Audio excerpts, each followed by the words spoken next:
Assalamualaikum warahmatullahi wabarakatuh. Salam sejahtera untuk semuanya. Saya Pak Ali dari Inside Chamber. Kita sampai pada halaman 54 sekarang. Pembelajaran pertama ya, ini subtema 2. Untuk pembahasan yang lain bisa dilihat di sini. Ini adalah playlist. Dengan menggunakan playlist maka pembahasan bisa didapatkan secara urut dan runtut. Gunakan playlist ini, linknya ada di bawah di kolom deskripsi. Atau langsung saja tap pada channel ya, Inside Chamber, kemudian cari playlistnya kelas 6 buku tematik. Oke, kita akan bahas ini. Saat musim hujan, sinar matahari sering tertutup awan, gitu. Hujan hampir turun setiap hari. Bawalah payung sebelum pergi. Nah, ini adalah nasihat yang benar ini. Kita ingat sedia payung sebelum hujan. Pagi itu daerah tempat tinggal Dayu kembali diguyur hujan. Hujan turun tak henti-hentinya hampir 2 hari lamanya. Saat Dayu menonton televisi, dilihatnya berita mengenai beberapa daerah yang terkena banjir. Banjir merupakan peristiwa alam. Wah, ini dibikin merah aja. Banjir merupakan peristiwa alam yang sering terjadi ketika musim hujan tiba. Dayu ingin mengetahui lebih jauh mengenai banjir. Yuk kita baca bersama. Cermati informasi-informasi yang disampaikan dalam bacaan tersebut.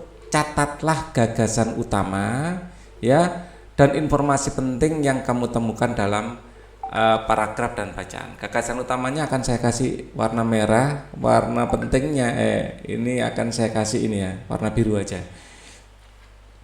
Banjir bukan sekedar bencana alam. Memasuki musim hujan, terjadi peningkatan curah hujan di beberapa wilayah Indonesia. Tidak dapat dipungkiri, banjir pun melanda di berbagai tempat. Berbagai faktor penyebab banjir berulang dari tahun ke tahun. Rendahnya kesadaran masyarakat untuk menjaga lingkungan, penebangan liar, pembangunan pemukiman tanpa mengindahkan topografi wilayah merupakan penyebab bencana banjir.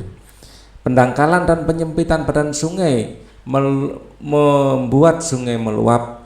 Hal ini disebabkan oleh faktor alam. Namun ada pula ulah manusia yang mempercepat terjadinya hal ini. Menjamurnya rumah di bantaran sungai misalnya. Permasalahan ini sering terjadi di kota yang berpenduduk padat. Ya, jadi gagasan utamanya adalah memasuki musim hujan, terjadi peningkatan curah hujan di beberapa wilayah Indonesia, ya. Dan tidak dipungkiri banjir pun melanda di berbagai tempat. Nah, ini. Jadi memasuki musim hujan, ya, banjir pun melanda di berbagai tempat. Ini sebenarnya gagasan utamanya. Ya, nah, informasi-informasi penting ya yang ada di sini. Memang gagasan utama tidak harus dalam satu kalimat ya. Ini dalam 2 kalimat. Memasuki musim hujan, ya. Nah, ini adalah keterangan dari memasuki musim hujan. Terus banjir pun melanda di berbagai tempat. Nah, informasi penting yang di sini adalah faktor. Ya, berbagai faktor penyebab banjir. Ya, dari tahun ke tahun ada 2, yaitu faktor alam dan manusia. Kalau kita lihat di sini, ya, jadi faktor alam, ya ini penting. Namun ada pula ulah manusia, faktor manusia. Jadi ini informasi penting yang ada di situ. Ya, nanti faktor alam ada berbagai keterangannya. Saya kasih warna hijau. Ya. Nah, ini faktor manusia ya. Faktor manusia itu rendahnya kesadaran masyarakat ya. Rendahnya kesadaran masyarakat, penebangan liar, pembangunan pemukiman tanpa mengindahkan topografi ya. Pembangunan pemukiman, pendangkalan penyempitan sungai membuat ini kan yang ini alam. Yang ini faktor alami, pendangkalan dan penyempitan badan sungai. Nah, faktor alam kalau ini ya. Kemudian menjamurnya rumah bantaran sungai. Nah, ini faktor manusia yang saya kasih hijau ya. Oke, kita ke paragraf 2. Kita mulai dengan warna merah lagi, gagasan utamanya. Di sisi lain, penertiban permukiman liar di bantaran sungai juga menjadi kesulitan pemerintah. Ya, penertiban pemukiman liar ya menjadi kesulitan pemerintah daerah sepanjang waktu. Dari tahun ke tahun, warga yang tinggal di bantaran Sungai Ciliwung, Jakarta harus selalu siaga ketika curah hujan mulai meninggi, luapan sungai terjadi hingga ketinggian ya, ketinggian. Di sisi lain, penertiban pemukiman liar bantaran sungai juga menjadi ini ya, penertiban pemukiman liar ini adalah kesulitan pemerintah. Diulang lagi ya, dari tahun ke tahun warga yang tinggal di bantaran Sungai Ciliwung, Jakarta harus selalu siaga. Ini kita kasih warna biru, ini adalah informasi ya. Dari tahun ke tahun Jakarta harus selalu siaga ketika curah hujan mulai tinggi. Luapan sungai dapat terjadi hingga ketinggian 1-2 meter di dalam rumah loh itu ya, 1-2 meter. Bukan hanya barang yang harus diselamatkan, nyawa pun menjadi taruhannya. Sudah diperingatkan, ini informasi juga ya. Sudah diperingatkan bahwa permukiman di bantaran sungai sangat berisiko ketika curah hujan tinggi, namun ya tetap saja mereka kembali ketika banjir surut. Tumbuhnya permukiman liar di bantaran sungai mendorong penyempitan badan sungai. Ya, ini informasi juga, pemukiman liar ya, penyempitan badan sungai. Kemudian gagasan utama yang paragraf berikutnya, aktivitas harian warga seperti mencuci, membuang sampah di sungai juga mempercepat pendangkalan sungai. Jadi aktivitas warga mempercepat pendangkalan sungai, itu gagasan utamanya. Di Manado, Sulawesi Utara, rawan banjir dan longsor justru terjadi akibat pembangunan kota yang tidak mengindahkan topografi. Ya, nah ini sebagian besar wilayah Manado terdiri atas perbukitan. Ya, jadi aktivitas warga mempercepat pendangkalan sungai. Terus kemudian pembangunan kota yang tidak mengindahkan, ya, kota yang tidak mengindahkan topografi. Ya, ini juga rawan longsor. Oke. Sebagian besar wilayah Manado terdiri atas perbukitan, sementara wilayah daratan dengan permukaan datar sangat terbatas luasnya. Sejalan dengan bertambahnya penduduk, banyak bukit dan lereng kemudian diubah menjadi perumahan. Karena sudah menjadi perumahan, akhirnya longsor karena tidak ada akar tanaman yang mengikatnya. Ya, oke. Membaca sekilas dilakukan dalam hati. Ya, jadi membaca sekilas tidak usah diucapkan, itu dalam hati atau tanpa suara untuk menemukan gagasan utama.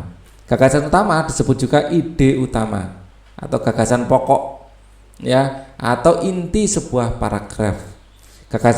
Gagasan utama paragraf dapat ditemukan di awal, di tengah, atau di akhir. Jadi nggak harus di awal ya, bisa di awal, di tengah, atau di akhir, atau perpaduannya. Dalam teks agak panjang biasanya terdapat 150 ya sampai 200 kata.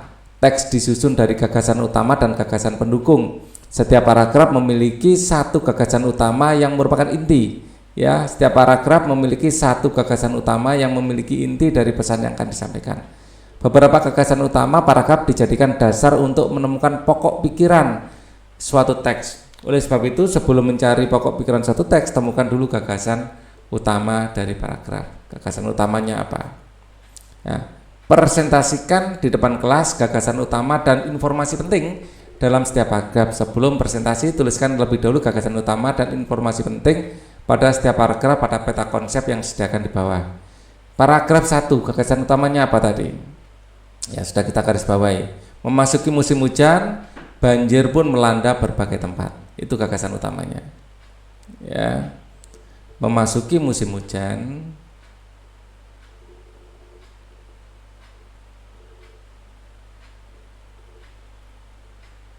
banjir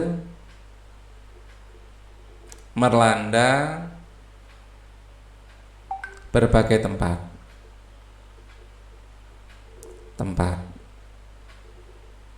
Nah, informasi pentingnya saya tulis warna biru. Ya, tadi kita sudah ya.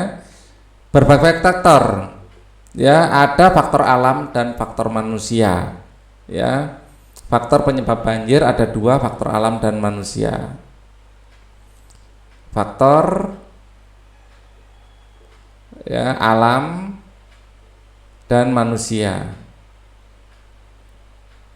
Ya, faktor alam tadi kita breakdown lagi ya. Pendangkalan penyempitan sungai itu alam ya.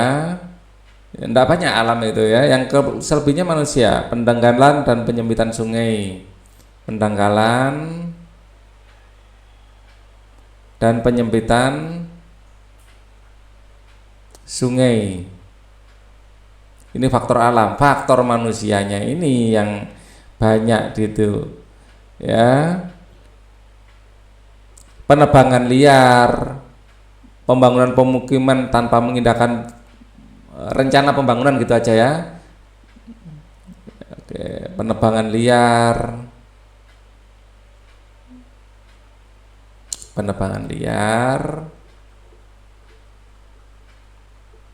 ya, pembangunan tanpa mengindahkan topografi. Tempatnya nggak cukup, saya mulai dari sini ya. Pembangunan tanpa ya pertimbangan topografi. Kita lihat lagi di sini apa yang sebab manusia. Pendangkalan ya, menjamurnya rumah di bantaran sungai.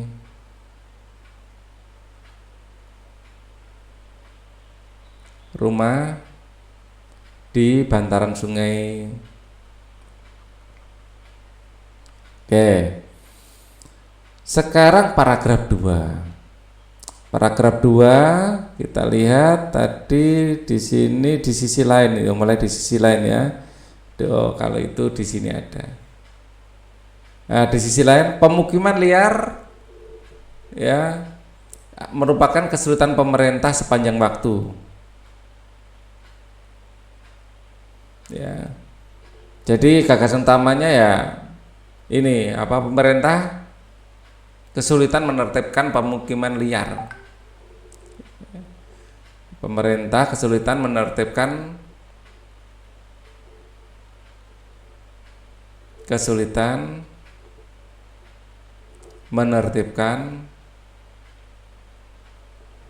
permukiman liar. Ya, informasi penting. Ya. Namun tetap saja mereka kembali tumbuhnya permukiman liar bantaran sungai mendorong penyempitan sungai. Nah ini, warga susah diatur. Ya, warga susah diatur, dan kedua pemukiman liar bantaran sungai mendorong penyempitan badan sungai. Itu aja ya. Informasi penting, pemukiman liar ya pakai warna biru, pemukiman liar di bantaran sungai menyebabkan penyempitan sungai.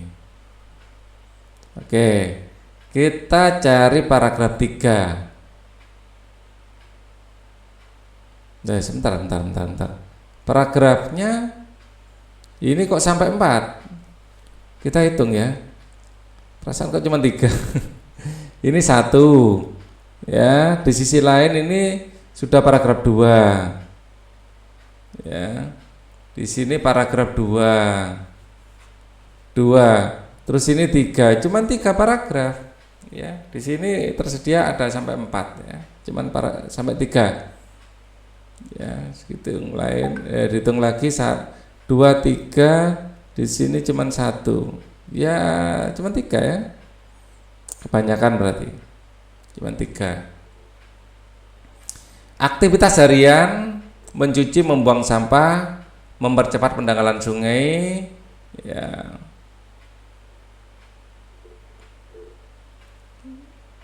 Di Manado, Sulawesi Utara rawan banjir dan longsor justru akibat pembangunan kota yang tidak mengindahkan topografi. Ya, ini gagasan utamanya adalah kegiatan warga yang menyebabkan bencana banjir.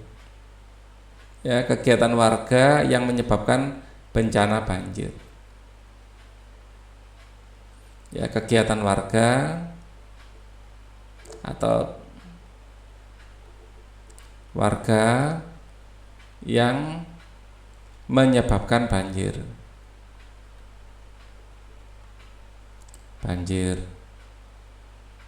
Ya. Kemudian informasi pentingnya ada dua hal. Yang pertama, aktivitas warga yang mempercepat pendangkalan sungai, dan ya, informasi pentingnya aktivitas warga yang mempercepat pendangkalan sungai. Warga mempercepat pendangkalan sungai. Dan yang kedua, pembangunan yang tidak tidak mengindahkan topografi menyebabkan banjir dan tanah longsor. Ya. Pembangunan yang tidak mengindahkan ya, topografi. Ya. Jadi di sini di atas ini penyebab banjir ya, penyebab banjir. Banjir. Ya, informasi pentingnya penyebab banjir ini akibat aktivitas warga yang mempercepat pendangkalan sungai dan pembangunan yang tidak mengindahkan topografi. Ya. Oke, berdasarkan gagasan utama dan informasi penting yang kamu temukan, buatlah ringkasan singkat tentang bacaan banjir bukan sekedar bencana alam. Ya. Penyebab banjir, banjir disebabkan dua faktor. Ya, disebabkan oleh faktor alam dan manusia ya. Disebabkan faktor alam dan manusia. Ya. Faktor alam yang utama adalah hujan ya. Faktor alam yang utama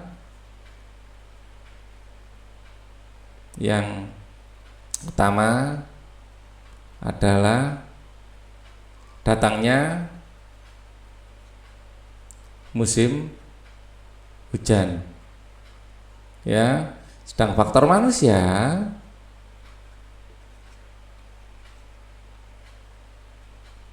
antara lain penebangan liar, ya, pemukiman liar di bantaran sungai, penyempitan ya, penyempitan sungai karena aktivitas manusia,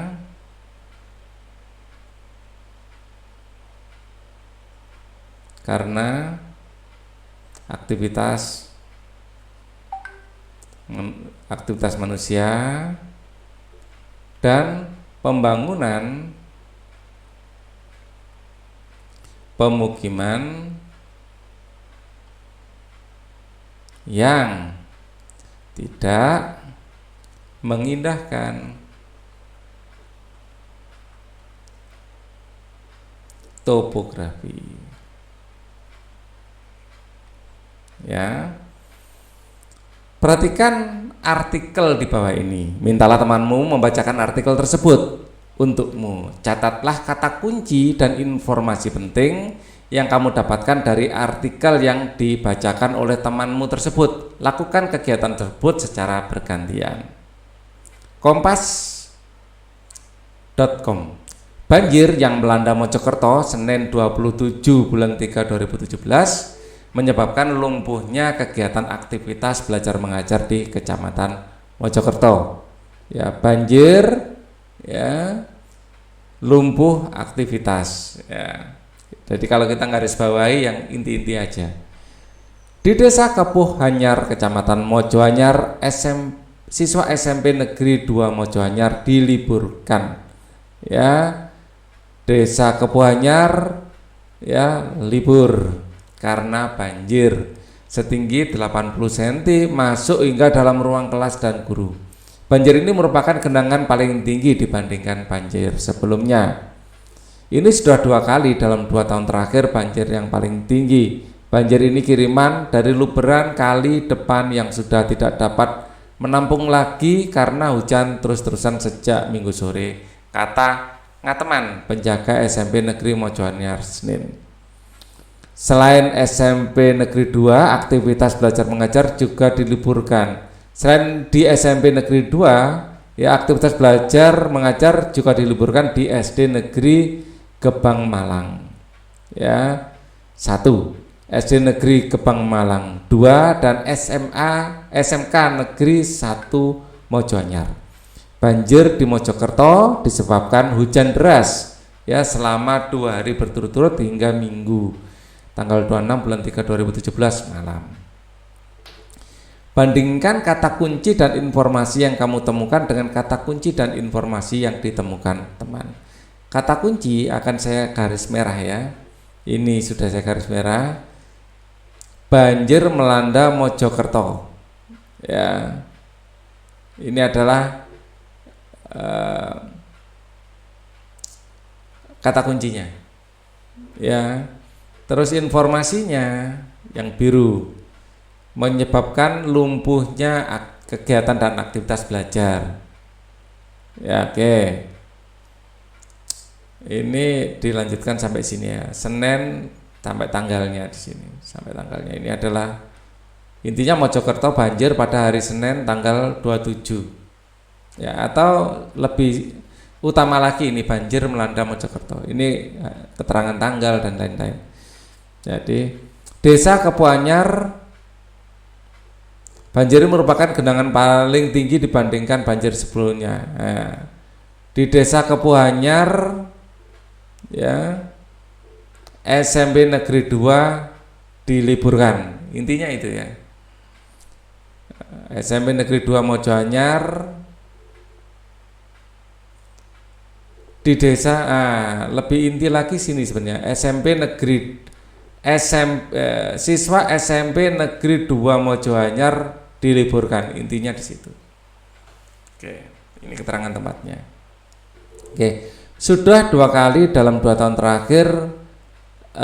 terakhir banjir yang tinggi. Sudah 2 kali dalam 2 terakhir banjir yang terlalu tinggi. Ini adalah intinya.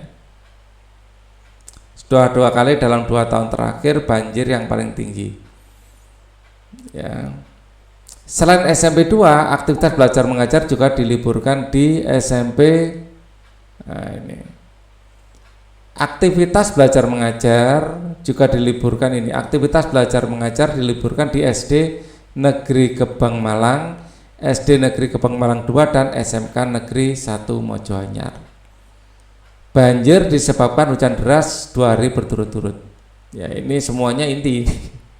Banjir di Mojokerto disebabkan hujan deras 2 hari berturut-turut.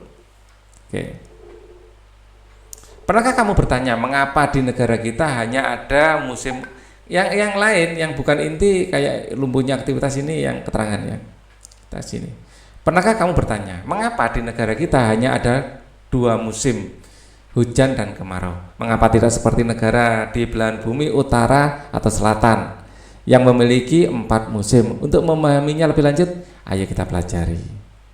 Di bawah ini disajikan beberapa informasi musim yang terjadi di berbagai belahan dunia. Latihlah keterampilan menyimakmu dengan mengikuti langkah-langkah kegiatan di bawah ini. Yang pertama, mintalah teman sebangkumu untuk membacakan teks bacaan yang berjudul ada 2, ada 4. Catatlah gagasan utama yang kamu dapatkan dari tiap paragraf bacaan yang dibacakan tersebut. Ya, yang ketiga, bacalah kembali dalam hati ada 2, ada 4 dan garis bawahi gagasan utama yang kamu temukan di tiap paragraf. Yang 4, cocokkan gagasan utama yang kamu dapatkan dari bacaan yang dibacakan oleh temanmu dan gagasan utama yang kamu dapatkan ketika membaca dalam hati. Apakah ada persamaan? Apakah kamu menemukan perbedaan? Yang kelima, lakukan kegiatan secara bergantian dengan temanmu. Ada 2, ada 4. Ya, kayak ini ya, kayak puisinya Jarjit. ada 2, ada 4. Kok masih sempat? Sambirannya nggak nyambung bisanya Jarjit itu. Nah, mungkin kamu pernah bertanya-tanya, ya. Mungkin kamu pernah bertanya-tanya dalam hati, mengapa Indonesia hanya ada 2 musim mengapa Indonesia hanya ada musim hujan dan musim kemarau? Tidak seperti negara-negara subtropis yang memiliki 4 musim. Keempat musim di negara subtropis adalah musim dingin, semi, gugur, dan musim panas. Ya. Pada musim dingin, tanah diselimuti salju seputih kapas. Pada musim semi, bunga-bunga bermekaran dengan indahnya. Saat musim gugur, daun-daun berwarna coklat keemasan kemudian berguguran dari batangnya. Ada pula musim panas saat jangka waktu siang hari berlangsung sangat lama dari malam hari. Bahkan berlangsung hanya selama 4-5 jam saja malamnya ya. Perbedaan musim di negara tropis terjadi karena ketika mengorbit poros bumi dalam keadaan miring. Pada bulan Desember saat poros di belahan bumi utara mengalami kemiringan terjauh dari matahari sehingga sedikit mendapatkan sinar matahari. Akibatnya terjadi apa yang kita kenal musim dingin. Desember belahan utara dingin. Di sisi belahan selatan pada waktu bersamaan terjadi musim panas. Ya, di sini gagasan utamanya adalah kalau kita membaca secara umum, ya, tidak seperti negara subtropis memiliki 4 musim. Nah ini, tidak seperti negara-negara subtropis memiliki 4 musim. Gagasan utamanya itu sebenarnya, ya, gagasan utama. Yang lain adalah keterangan-keterangan, ya. Kemudian kita mencari gagasan utama ya. Gagasan utama dapatkan paragraf ya, dibacakan. Oke. Jadi gagasan utamanya adalah negara-negara subtropis memiliki 4 musim itu. Kemudian kedua kita baca. Sementara itu di tengah poros bumi yaitu bagian dekat dengan khatulistiwa atau ekuator, poros tidak terlalu mengalami kemiringan. Banyaknya sinar matahari cenderung stabil sepanjang tahun. Pada bagian bumi ini arah kecepatan anginlah yang berperan memengaruhi musim. Ya. Sementara itu di bagian tengah poros bumi yaitu bagian dekat dengan garis ekuator, ya. Di bagian tengah poros bumi, ya, kecepatan anginlah yang berperan memengaruhi musim. Nah, inti kalimatnya di situ, gagasan utamanya itu. Di bagian tengah poros bumi, kecepatan anginlah yang berperan memengaruhi musim. Yang lain adalah keterangan-keterangan. Ya. Kemudian angin terjadi karena perbedaan tekanan udara, baik 2 maupun 4 musim adalah sama-sama karena Tuhan Yang Maha Esa. Semua harus kita syukuri karena menjadikan tempat-tempat di muka bumi ini sempurna dengan ciri khasnya masing-masing. Ya. Nah ini intinya, baik 2 atau 4 musim adalah sama-sama karunia Tuhan Yang Maha Esa. Intinya di situ. Oke, gagasan utama yang aku dapatkan dari bacaan yang dibacakan oleh temanku, ya, di sini paragraf 1 adalah negara subtropis memiliki 4 musim. Paragraf 1.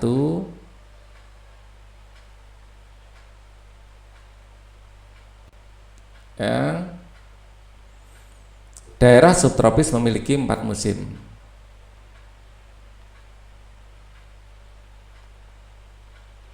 Ya, daerah subtropis ya memiliki 4 musim, atau negara-negara subtropis ya boleh memiliki 4 musim. Atau negara-negara subtropis, biar kalimatnya kita kompak ya.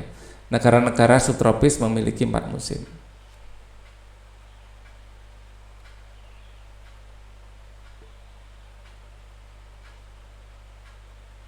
Memiliki 4 musim. Oke. Paragraf kedua adalah, ini paragraf 1 banyak sekali ya, panjang.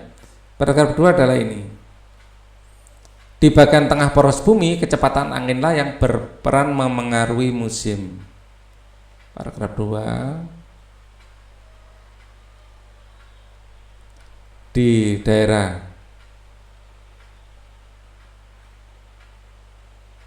bagian tengah poros bumi.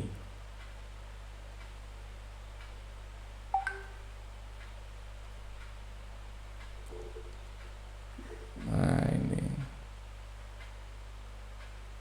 Kecepatan angin yang berperan, arah dan kecepatan kecepatan angin yang berperan memengaruhi musim. Arah dan kecepatan angin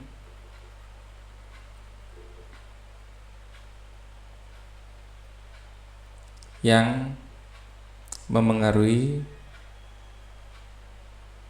musim. Kemudian paragraf 3,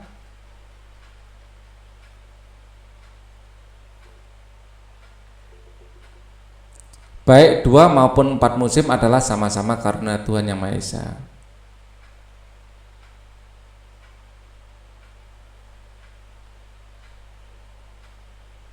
Sama-sama karunia Tuhan. Gagasan utama yang aku dapatkan setelah membaca dalam hati. Gagasan utama yang aku dapatkan dari bacaan yang dibacakan oleh temanku, gagasan utama yang dapatkan setelah membaca dalam hati sama ya, sama. Jadi ini sama dengan di atas ini, tulis ulang aja. Ya. Oke. Berdasarkan teks bacaan ada 2, ada 4, jelaskan penyebab terjadinya perbedaan musim di bumi. Ada 2 penyebab. Penyebabnya adalah yang pertama, posisi negara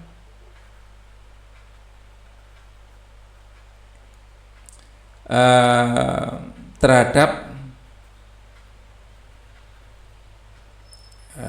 ini garis lintang ya, garis lintang.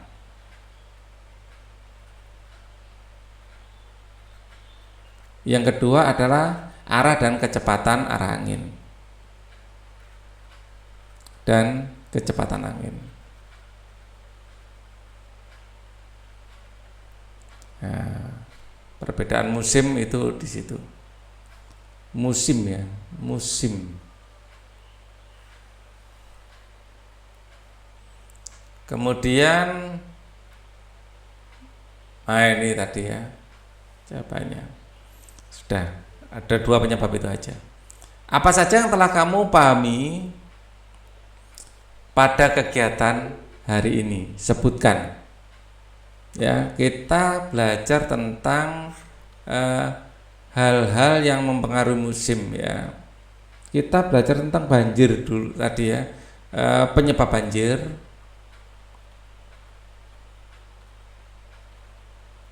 Dan yang kedua kita belajar faktor yang mempengaruhi musim.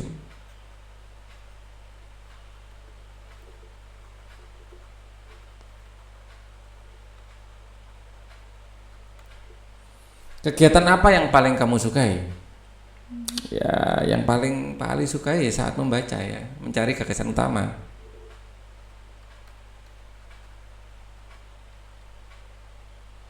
Tuliskan rencanamu agar kamu dapat lebih memahami semua kegiatan yang kamu ikuti, menambah informasi dari berbagai sumber.